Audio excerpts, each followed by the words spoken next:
Nós vamos abrir a palavra de Deus na carta de Tiago, capítulo 3. Tiago, capítulo 3, versos de 1 a 12.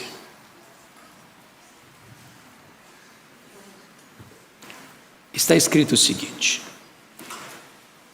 Meus irmãos, não vos torneis, muitos de vós, mestres, sabendo que havemos de receber maior juízo, porque todos tropeçamos em muitas coisas.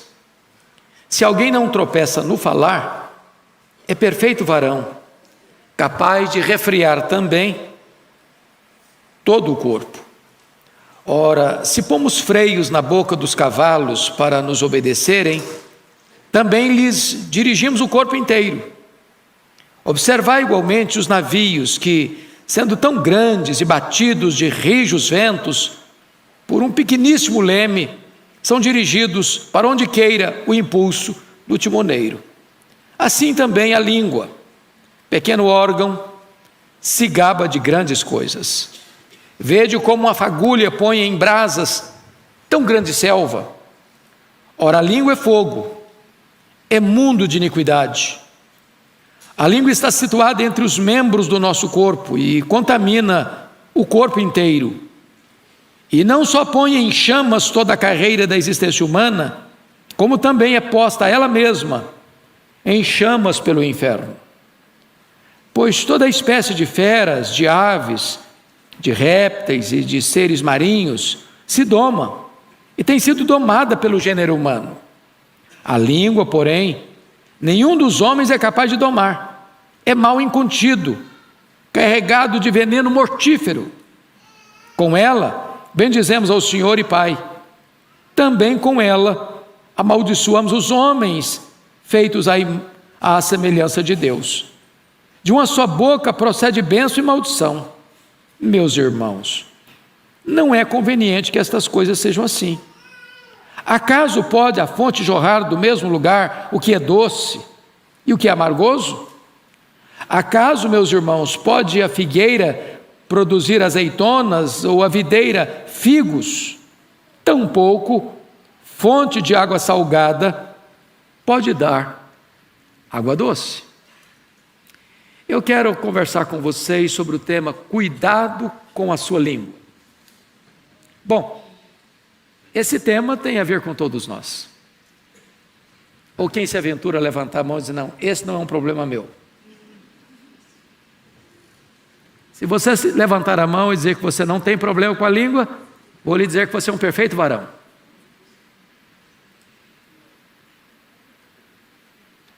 Em um grau maior ou menor, todos nós lidamos com esse problema.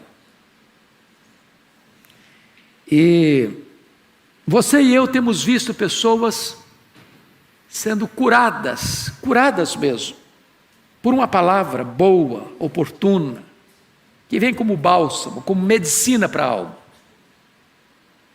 Mas também nós já vimos pessoas doentes, machucadas e feridas, porque foram vítimas de uma seta venenosa, de uma palavra ferina, de uma crítica injusta, de uma maldição imposta sobre ela. Eu não posso me esquecer, quando estava um dia no meu gabinete pastoral, lá em Vitória, e entra uma mulher chorando, abatida, triste. E quando ela se acalmou um pouco, eu perguntei o que está acontecendo com a senhora. Ela me respondeu, eu estava saindo de casa para vir para cá, e a minha vizinha pulou do 10º andar do prédio, se esborrachou no asfalto. E eu perguntei, mas que conexão tem esse fato com o fato da senhora estar aqui? Ela me respondeu, é que eu estou para fazer a mesma coisa, mas não tenho coragem. E eu perguntei, mas por que a senhora quer acabar com a sua vida? Ela me respondeu, porque desde criança eu escutei do meu pai que eu era um problema. E eu perguntei, mas o que é que a senhora fez diante desta palavra de seu pai? Ela disse, eu me casei com o primeiro pretendente que apareceu para sair de casa. E eu perguntei: e daí, o que aconteceu daí para frente? Ela disse: o meu marido é igualzinho meu pai. Me dizia que eu era um problema. Me divorciei dele, casei de novo. E o meu segundo marido repetindo as mesmas coisas. Me divorciei dele, casei a terceira vez. E o meu marido me fala as mesmas coisas. E ela conclui: pastor, eu sou um problema. Eu confesso para vocês que eu me emocionei muito ao ouvir o relato daquela mulher e disse para ela 3 coisas que quero repetir para vocês. Talvez você que está aqui hoje já foi vítima de uma palavra insensata, ou de um pai, ou de uma mãe, ou de um parente, ou de um namorado, ou de uma namorada, de um noivo, de uma noiva, do marido, da esposa, de um patrão, de um professor, não sei. Eu preciso lhe dizer que você não é o que as pessoas dizem que você é. Você não é quem você pensa que você é. Você é quem Deus diz que você é. Você foi criado à imagem e semelhança de Deus. Você tem valor para Deus. Você é precioso aos olhos de Deus. Apesar de quem você é, de quem eu sou, Deus nos ama. Então nunca aceite que alguém imponha sobre você uma palavra de fracasso, de derrota, de maldição, a ponto disso adoecer a sua alma. Os pecados da língua são muito graves. E o Senhor Jesus Cristo diz que nós vamos dar conta no dia do juízo por todas as palavras frívolas que nós proferimos. Só para fazer um checklist, você tem proferido palavras frívolas? Por exemplo, já falou mal dos outros alguma vez? Você já xingou alguma vez? Já perdeu o controle emocional, se destemperou emocionalmente alguma vez? Você já contou alguma piada imoral que não deveria ter contado, mas contou? Você já espalhou alguma fake news alguma vez? Você percebe que nós todos estamos nesse barco, num dado momento ou no outro da vida. Quando Provérbios, no capítulo 6, vai retratar os 6 pecados que mais a alma de Deus abomina, dentre eles estão 3 pecados da língua. Deus abomina a língua mentirosa, Deus abomina a testemunha falsa, mas a alma de Deus não tolera. O pecado que mais ofende a Deus é aquele que semeia contenda entre irmãos.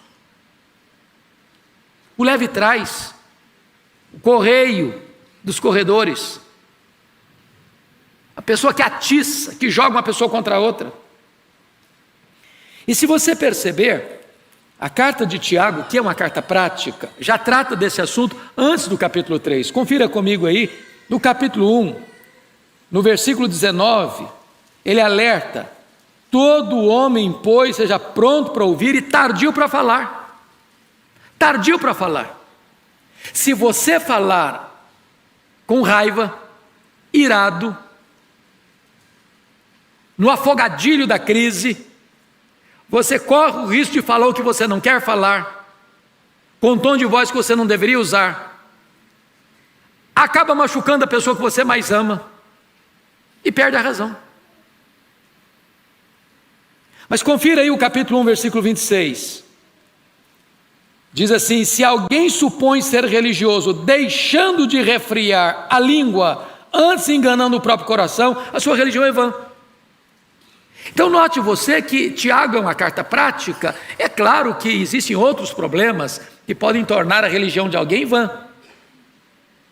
mas ele destaca a língua desenfreada, a língua solta, a pessoa irresponsável na sua fala, que fala para depois refletir. E essa fala irrefletida, ou essa língua desenfreada ou solta, anula qualquer religiosidade que você possa ostentar. Então, Eu gostaria que nós, agora com a Bíblia aberta em Tiago 3, pudéssemos examinar essa passagem. Então Tiago vai tratar especificamente desse assunto. E ele começa dizendo assim: meus irmãos. Então ele não está falando para o não crente, ele não está falando para o descrente, ele não está falando para o ateu, ele não está falando para o agnóstico, ele não está falando para o idólatra, ele não está falando para o feiticeiro, ele não está falando para aqueles que desprezam o conhecimento de Deus, ele está falando para dentro da igreja, falando para nós, para você e para mim. Meus irmãos, não vos torneis muitos de vós mestres, sabendo que havemos de receber maior juízo.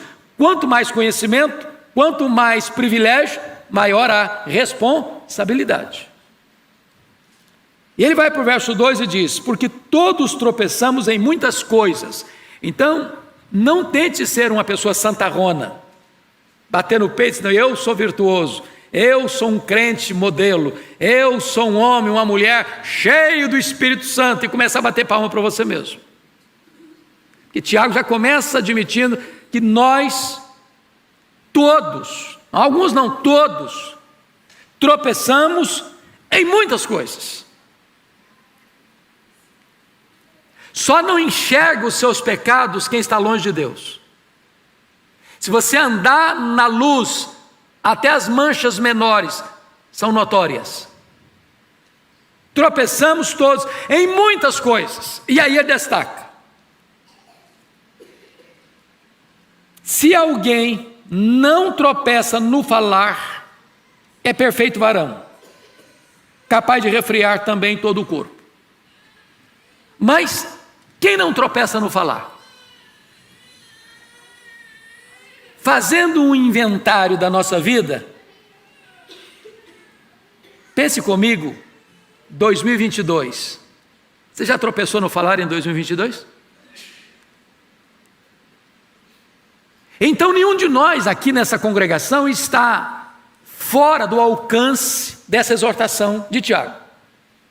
Eu gostaria então que nós pudéssemos observar o que significa isso. Uma palavra falada, alguém já disse, é como uma flecha que você despacha, ela não volta mais.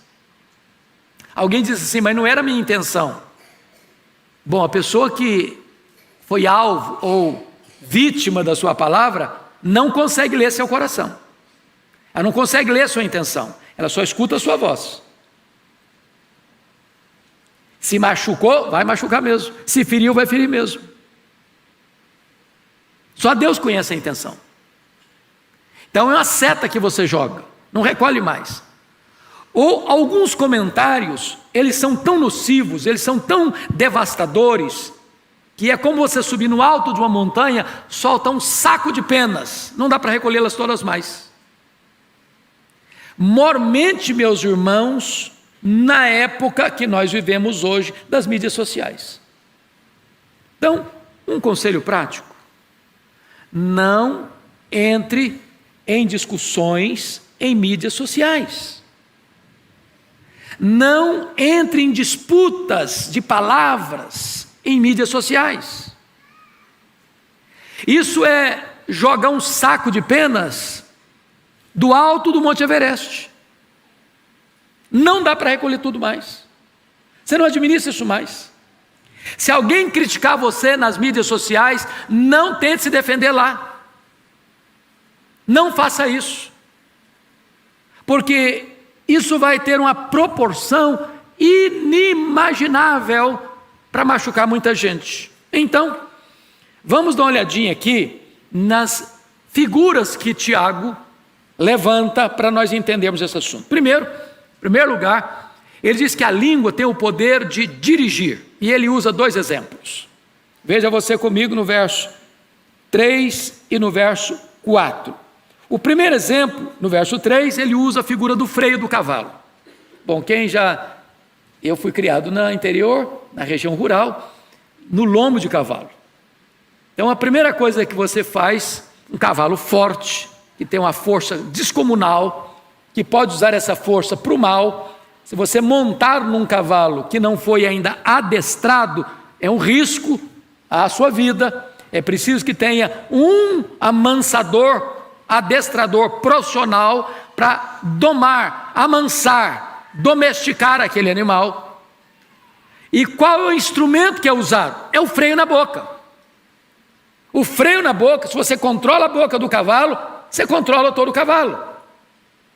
Ele vai usar a força dele de maneira benéfica a você. Ele vai transportar você, ele vai transportar uma carga, ele não vai colocar você em risco, porque você controlou a boca dele, pelo freio. Na linguagem de Tiago, se você controla a sua língua, você controla o seu corpo, seus impulsos, a sua energia, tudo aquilo que você tem dentro de você de força vai ser canalizado para o bem e não para o mal. Mas se você não controla a sua língua, você se torna como um animal indócil e vai provocar desastres, riscos, perigos para você e para outrem. Essa é a linguagem de Tiago. Mas agora ele vai dar um segundo exemplo, no versículo 4. E ele diz: observai igualmente, ou seja, ele está usando ainda a mesma linha de raciocínio. A língua tem o poder de dirigir. Ele sai do animal para uma navegação e diz assim: observai igualmente os navios que, sendo tão grandes e batidos de rijos ventos por um pequeníssimo leme, são dirigidos para onde queira o impulso timoneiro. Então, pense num navio transatlântico. Pense um navio transportando centenas, milhares de pessoas ou toneladas e toneladas de containers. Os navios sigram os mares, enfrentam tempestades borrascosas, ventos rijos sopram para cá e para lá. E lá tem um homem chamado timoneiro, e ele tem um pequeno instrumento nas suas mãos chamado leme. E esse leme é que pode governar esse navio, singrando as águas revoltas dos mares encapelados, para que esse navio não se choque nos penhascos, nas pedreiras, nos icebergs da vida, para fazer uma viagem segura e benéfica. Assim ele diz: como um leme governa um navio no alto mar, a sua língua há de governar a sua vida, para que você não entre em acidentes perigosos, para naufragar moral e espiritualmente. A língua tem o poder de dirigir. Mas notem vocês que ele vai mudar a figura, porque a língua não só tem o poder de dirigir, mas agora a outra figura é que a língua tem o poder de destruir. Confira comigo os versos 5 a 8. E ele diz assim: assim também a língua, pequeno órgão, se gaba de grandes coisas. Ele está concluindo o raciocínio dos versos 3 e 4, poder de dirigir. Mas agora vai mudar a figura. Veja comigo: vede como uma fagulha põe em brasas tão grande selva. Ora, a língua é fogo, é mundo de iniquidade. A língua está situada entre os membros do nosso corpo e contamina o corpo inteiro. E não só põe em chamas toda a carreira da existência humana, como também é posta ela mesma em chamas pelo inferno. Então ele começa a dizer que a língua tem o poder de destruição. E qual a linguagem que ele vai usar? A linguagem do fogo. Bom, não precisa ser um especialista para saber que uma guimba de cigarro pode botar uma selva inteira em chamas. Eu tive agora, na segunda viagem a Israel, eu achei muito curioso isso. Aliás, triste, não curioso. Porque um dos cenários mais belos de Israel, quando você visita, é o Monte das Bem-aventuranças. Lá tem um jardim muito bonito, sempre muito bem tratado, sempre muito bem cuidado. E nós fomos na primeira quinzena de julho, e aquele jardim florido, bonito. Aí voltamos, levei uma segunda caravana, na segunda quinzena de julho, e houve um incêndio nesse local. E o jardim está totalmente devastado pelas chamas. Eu não sei a razão, mas talvez alguém descuidado jogou uma guimba de cigarro, ou alguém descuidado riscou um palito de fósforo. Quantas tragédias já têm acontecido? Eu fico imaginando, por exemplo, que foi o incêndio de Roma, no dia 17 de julho do ano 64, quando 70% da maior cidade do mundo naquela época foi devastada. Eu fico imaginando o que aconteceu, por exemplo, no dia 8 de outubro de 1871, às 20 horas e 30 minutos, quando Moody pregava numa grande cruzada evangelística na cidade de Chicago, e houve um grande incêndio na cidade de Chicago, a ponto de 100 mil pessoas ficarem sem casas, a ponto de 17.500 prédios danificados, a ponto de centenas de pessoas terem morrido naquele grande incêndio. Às vezes, um palito de fósforo que você risca pode provocar esse terrível incêndio. Qual a linguagem de Tiago? Uma palavra mal colocada, uma crítica injusta, um boato colocado com malignidade, uma maledicência acerca de uma pessoa, ou de uma comunidade, ou de uma igreja, ou de uma estrutura, pode trazer uma consequência inimaginável. Sabe por quê? Porque a língua, como fogo, tem o poder de destruir. Me permita dar um exemplo histórico sobre isso.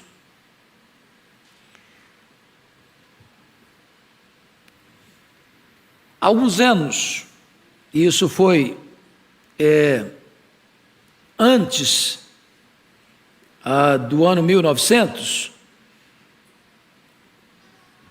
4 repórteres estavam aguardando na cidade de Denver, no Colorado, a chegada de um importante senador dos Estados Unidos para uma entrevista com ele. E tinha muita gente aguardando. Ele tinha alguns projetos importantes para a cidade de Denver, no Colorado, e a imprensa estava lá. E para a frustração daqueles 4 repórteres, o senador não chegou no trem e eles ficaram muito frustrados, muito frustrados. Tinham viajado para isso, para entrevistá-lo. E então, o que fizeram?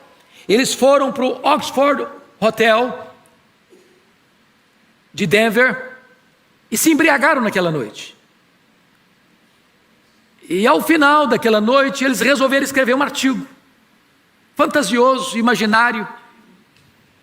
E o tema do artigo deles, publicado no jornal, foi este: a China anuncia a derribada de suas muralhas centenares. E publicaram fake news, uma notícia falsa, fantasiosa, espalhafatosa. E eles jamais podiam imaginar os desdobramentos dessa publicação. Foi como uma bomba explosiva. A China se alarmou. Os cristãos na China passaram a ser perseguidos. Em virtude desse fake news é que começa e provoca a revolução dos boxers. Em 1900, essa revolução se alastrou e milhares de pessoas foram mortas. Para vocês terem uma ideia, Estados Unidos, Inglaterra, Alemanha, França e Japão tiveram que capturar Pequim no dia 14 de agosto de 1900. Em 1901 é que veio o Tratado de Paz, mas foi o combustível para inflamar o nacionalismo francês, o nacionalismo chinês, encarnado na Revolução Comunista de 1949. O estupim desse fogaréu todo foi um artigo de fake news, foi uma palavra insensata, irrefletida, que trouxe consequências tão danosas. Agora, traz isso para a nossa realidade hoje, dentro da família, no casamento, nos relacionamentos interpessoais, dentro de uma empresa, dentro de uma igreja, dentro de um salão governamental, dentro das instituições republicanas. O que é que uma palavra mal colocada, nociva, maligna, perniciosa, mentirosa pode produzir de efeitos desastrosos? A língua é como fogo. Mas vejam vocês comigo, por favor, no verso de número 6 e 7, outra coisa interessante. Está escrito assim: a língua é fogo, é mundo de iniquidade. A língua está situada entre os membros do nosso corpo e contamina o corpo inteiro. E não só põe em chamas toda a carreira da existência humana, como também é posta ela mesma em chamas do inferno. Meus irmãos, quantas pessoas que destruíram a si mesmos por causa da sua língua? Quantas pessoas que morreram precocemente por causa da sua língua? Quantas pessoas criaram problemas gravíssimos para elas, para a sua família, por causa da língua? Quantos conflitos dentro das igrejas por causa da língua? Quanta destruição no mundo por causa da língua? Ela é perigosa. Mas agora, vejam vocês que a língua é tratada como uma espécie de fera, indomável.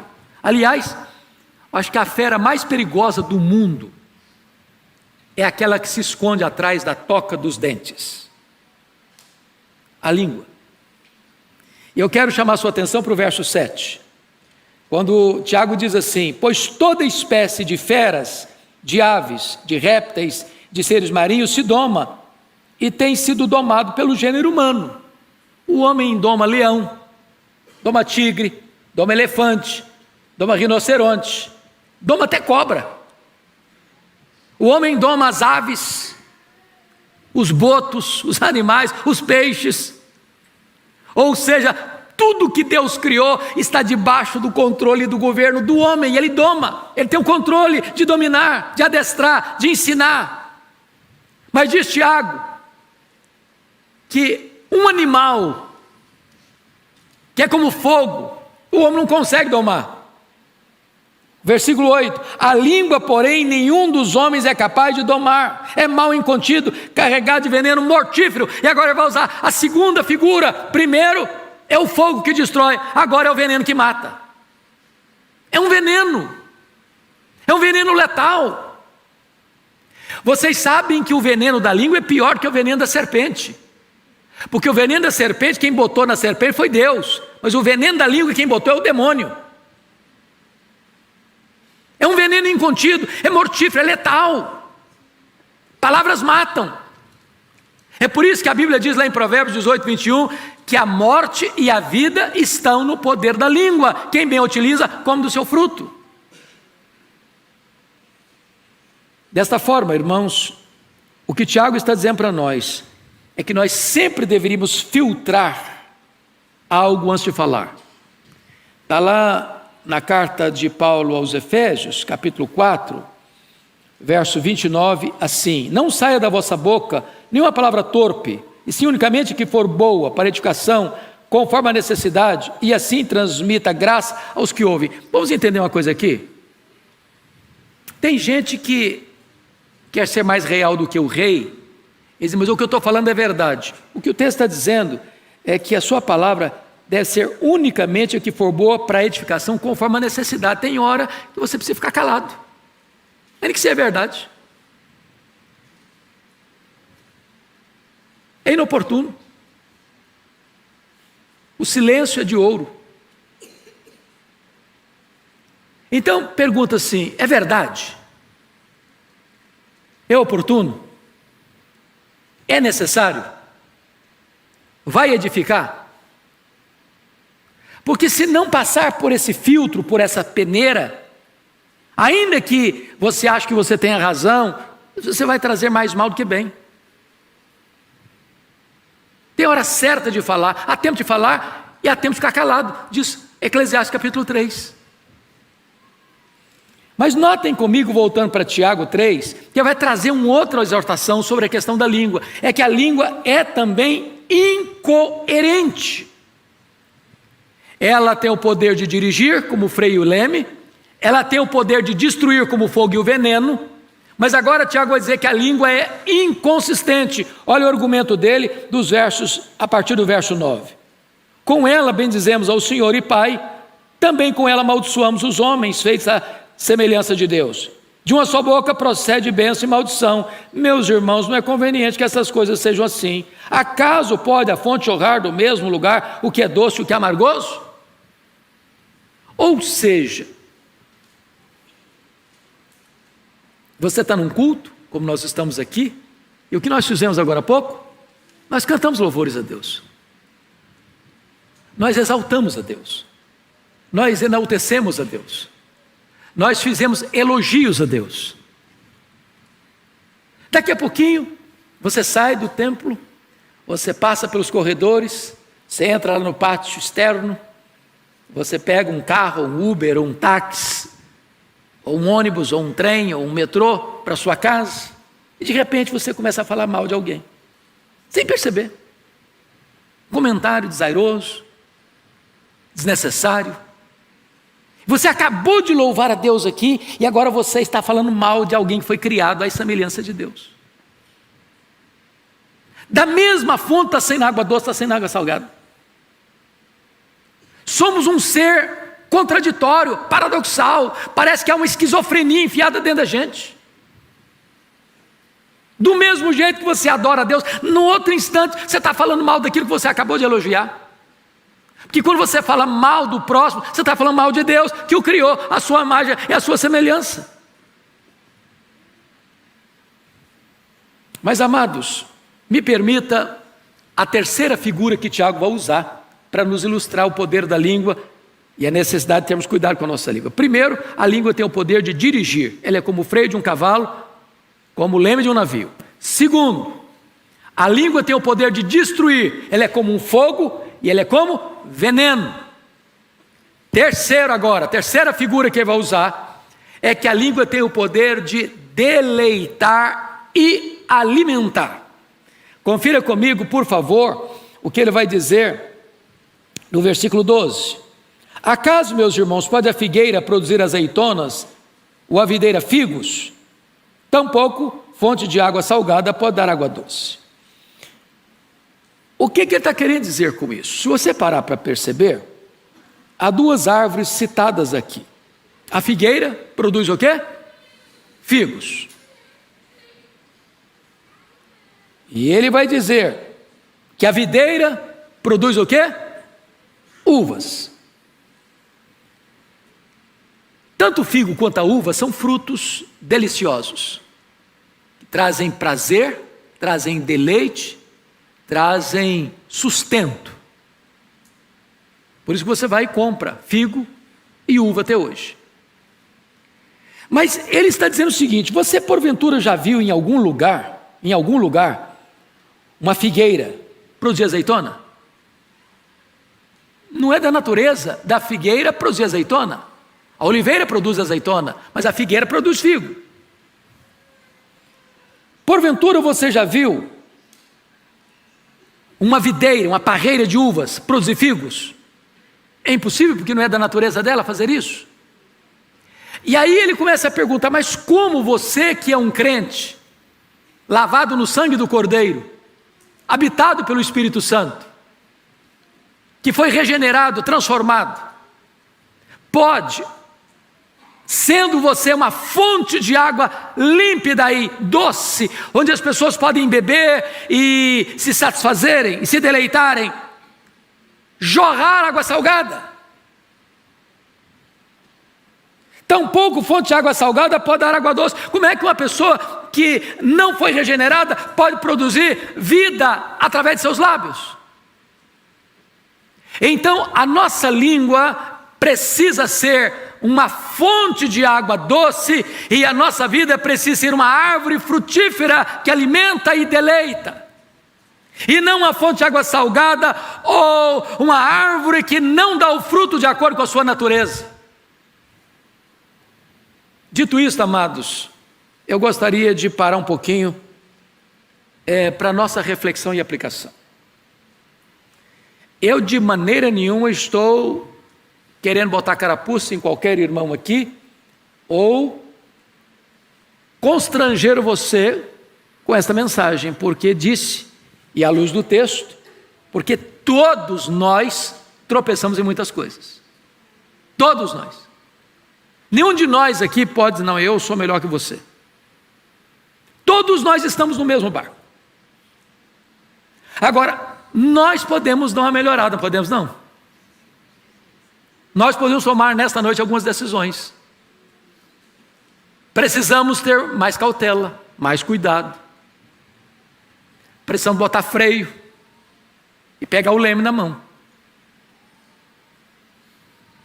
Precisamos ter cuidado com aquelas palavras perigosas como uma fagulha, como um pequeno palito de fósforo aceso que pode botar em chamas toda uma selva. Precisamos ter o máximo cuidado, porque uma gota de veneno pode levar alguém à morte.